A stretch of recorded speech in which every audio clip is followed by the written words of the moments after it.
Podcast ini tidak dibawakan oleh apa-apa company, tidak ada sponsorship.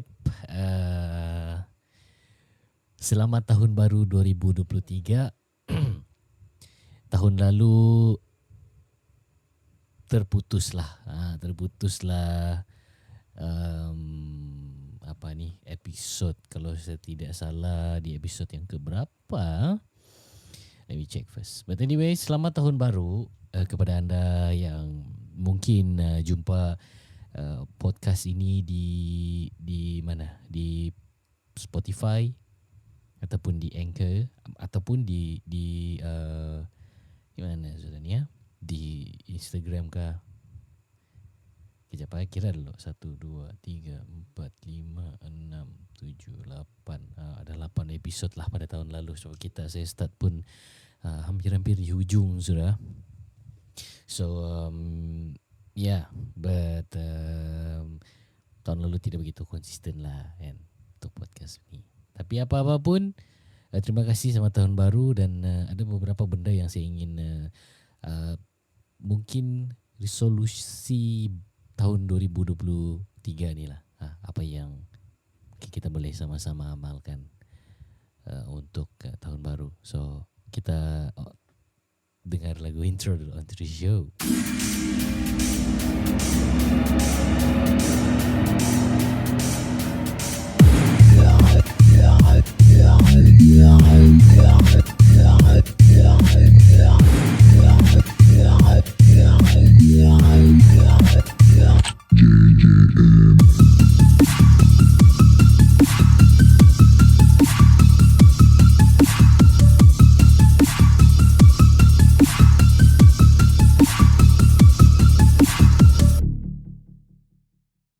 Baiklah, sekali lagi selamat mendengar. Terima kasih masih stay lagi.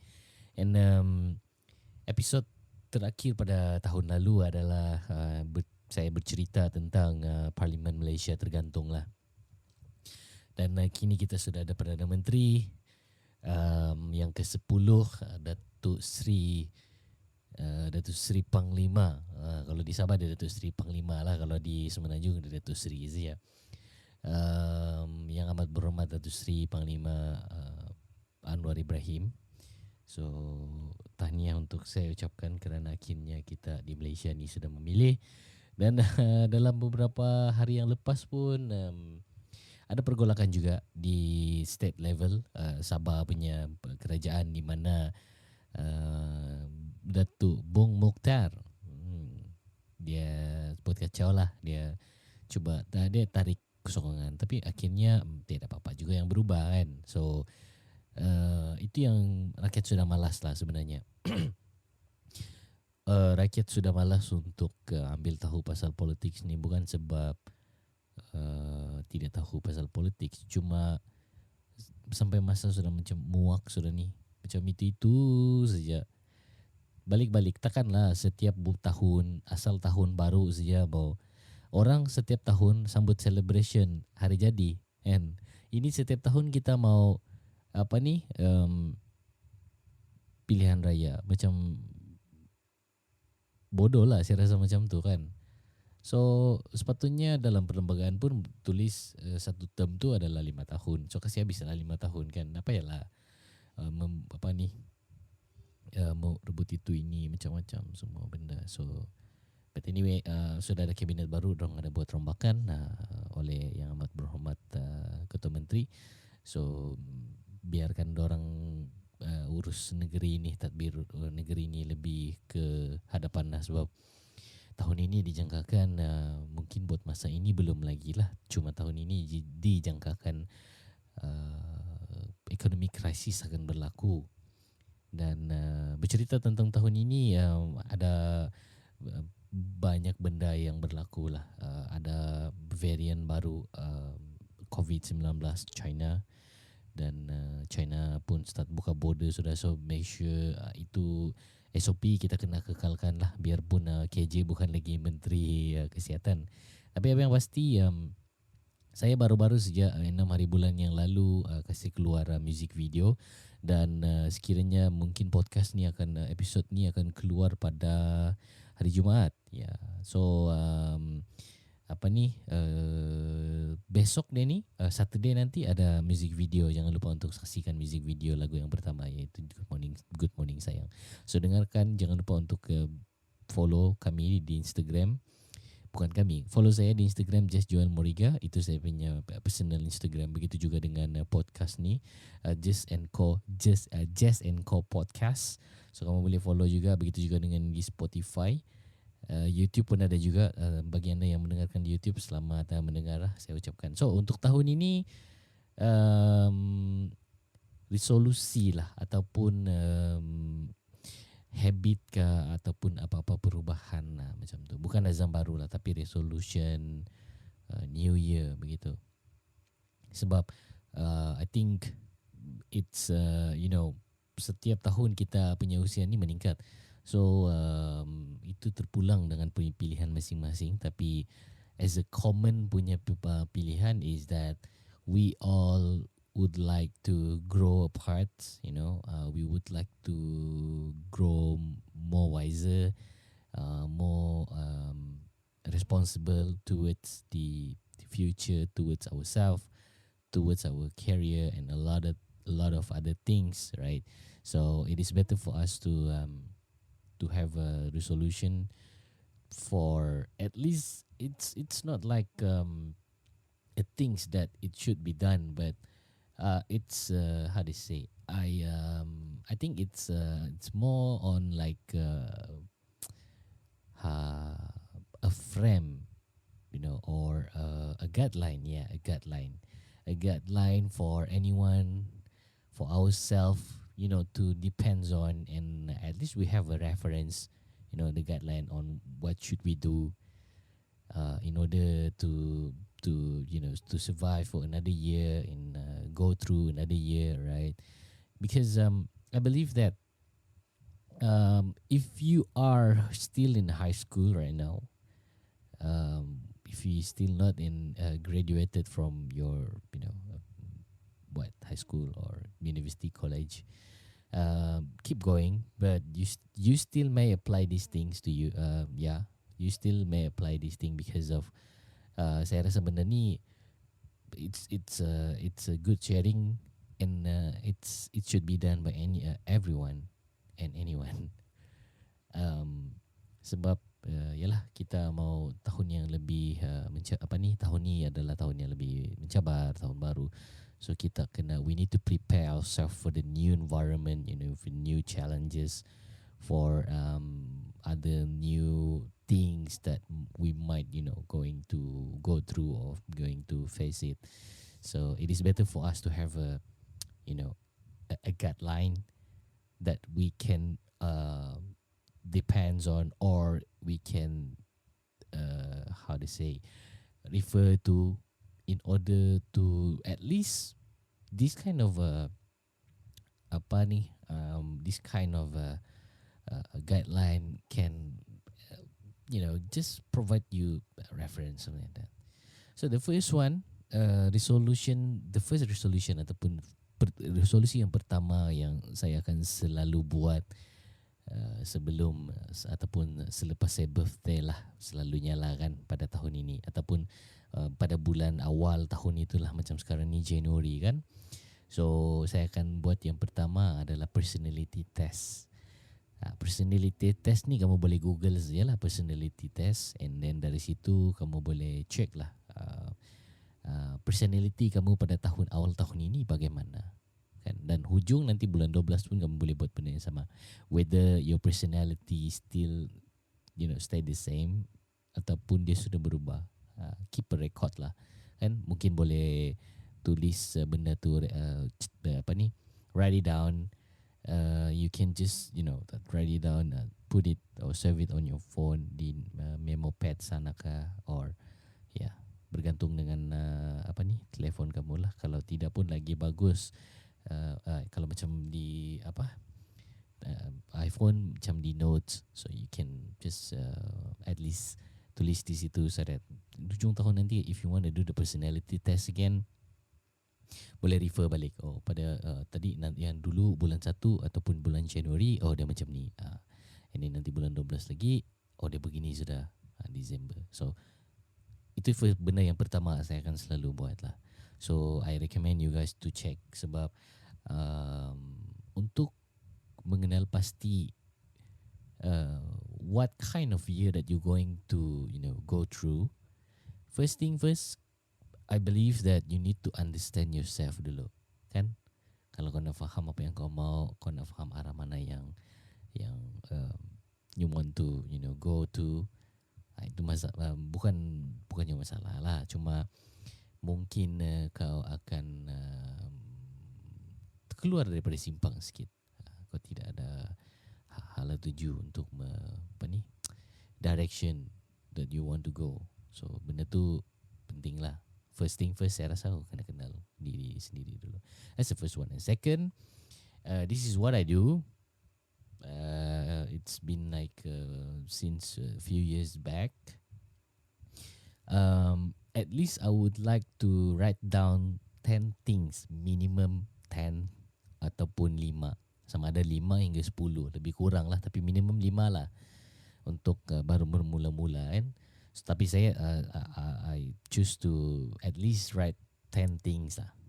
Apa yang saya mau achieve tahun ni? For example, kau mau beli itu kah? Ataupun kau mau naik pangkat kah? Ataupun kau mau buat ini kah? Kau mau travel kah? It could be anything. Either you want to buy things, or you want to travel, or you want to achieve a certain career punya target, or anything. It could be anything. Ataupun mentukar telefon kah, ataupun achieve saving berapa-berapa amount macam tu. So write down 10 benda. Sebab I think kenapa perlu tulis, saya ada I love to read lah actually. So saya ada tu baca juga buku Law of Attraction.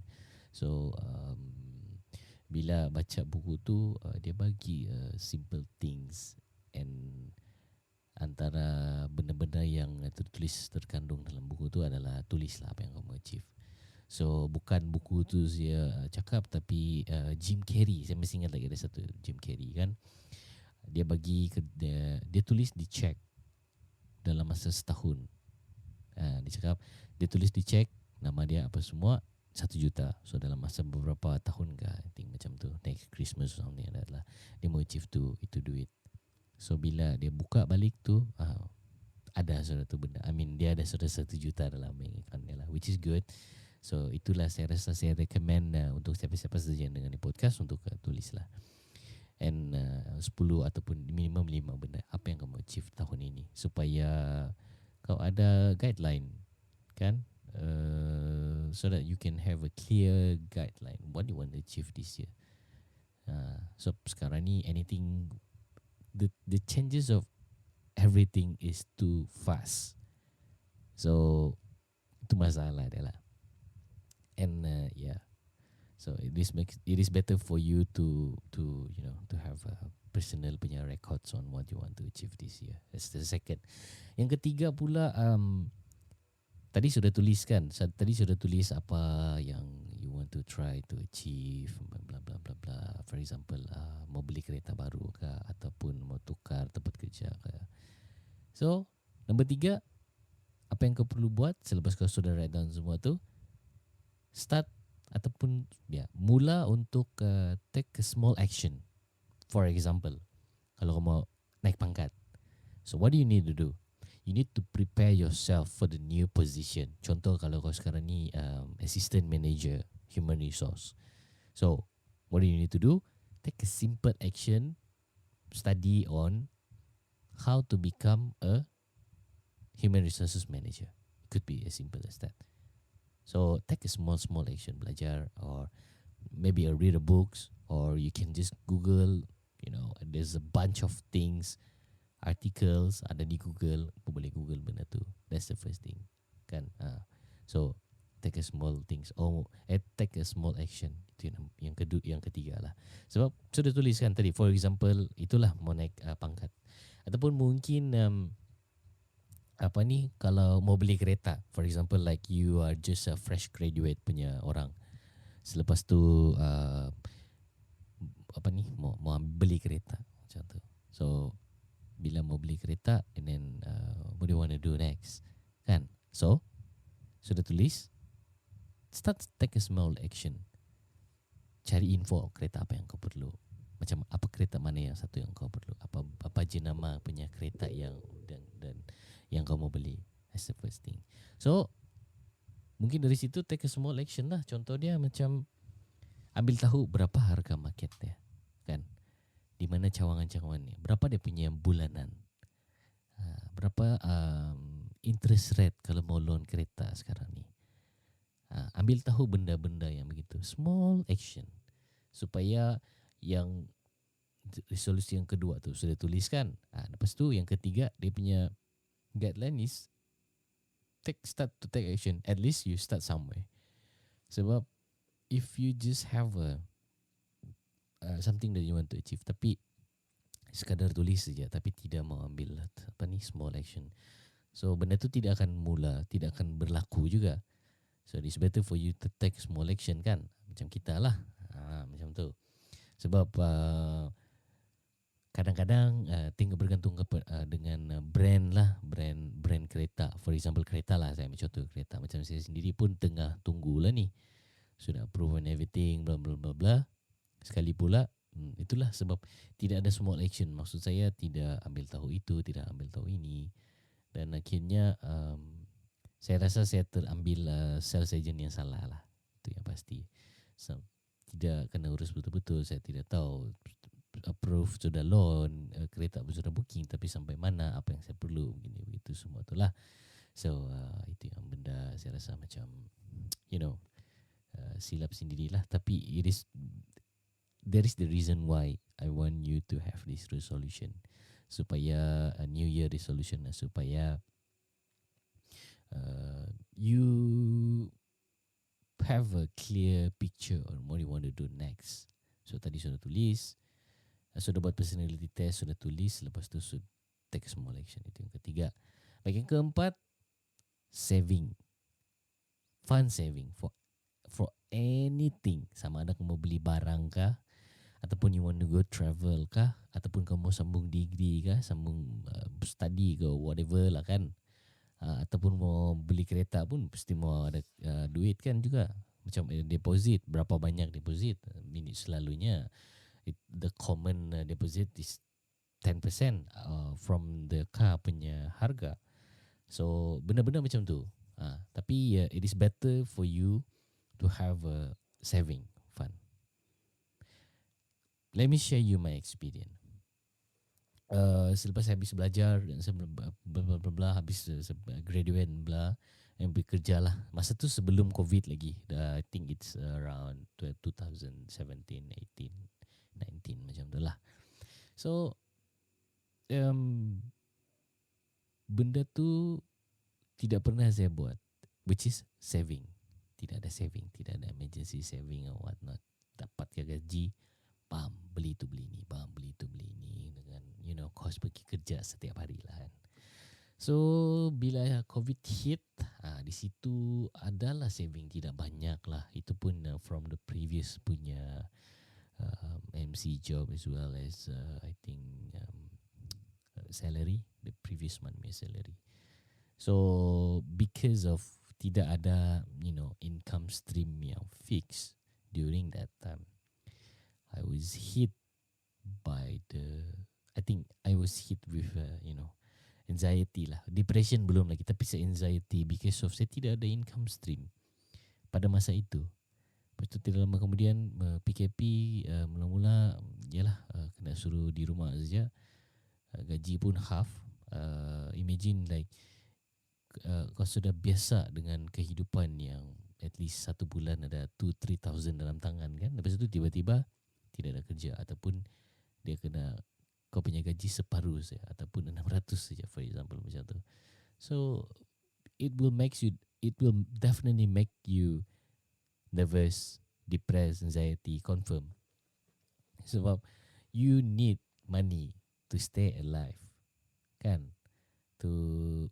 Untuk bertahan, untuk teruskan kehidupan. Mau beli itu, mau bayar ini dan banyak benda. So it is better for you or for us to have tahun inilah, kalau tahun-tahun sebelum ni tidak pernah ataupun belum pernah buat benda ni, buatlah sekarang. Dan tahun ini adalah tahun yang baik untuk anda supaya yalah ada sesuatu lah yang berubah pada tahun ini, dan benda ni sangat penting berhadapan dengan krisis ekonomi yang tidak tahu bila-bila saja dia boleh berlaku kan. Mungkin ada di antara kita, bukan minta-minta lah, tapi mungkin akan ada yang hilang pekerjaan. Benda tu kena jaga-jaga. So that is the reason why, one of the reason kenapa perlu ada saving is that one. So minimum at least 100 pun boleh satu bulan kan. Kalau betul-betul tidak dapat save kan, 100 pun boleh, tidak masalah. So kalau untuk apa ni, untuk lebih benda ni lebih mendalam, macam mana berapa persen daripada income kau kamu saving and this and that kan. So saya recommend kamu baca buku ataupun Faiz Financial kah, kalau saya tak silap. Dia ada di TikTok, dia ada juga di YouTube. So you can check this guy out. Dia boleh bagi perincian macam mana implementation savings setiap bulan untuk tahun inilah. So then again, bagi siapa-siapa yang belum ada saving, yang tidak pernah menyimpan, kalau boleh tahun ini, ayolah kita bersama. Macam tu. Saya pun saya start simpan selepas COVID hit and everything. Saya sudah ada kesedaran tu sendiri. That's why saya bagi tahu benda ni dengan siapa-siapa yang mendengar ni lah, anda lah kan. Sebab saya tidak mau benda yang sama berlaku dengan kamu. And I've been through this and it's really not healthy. It's not good for you. So that is the reason why.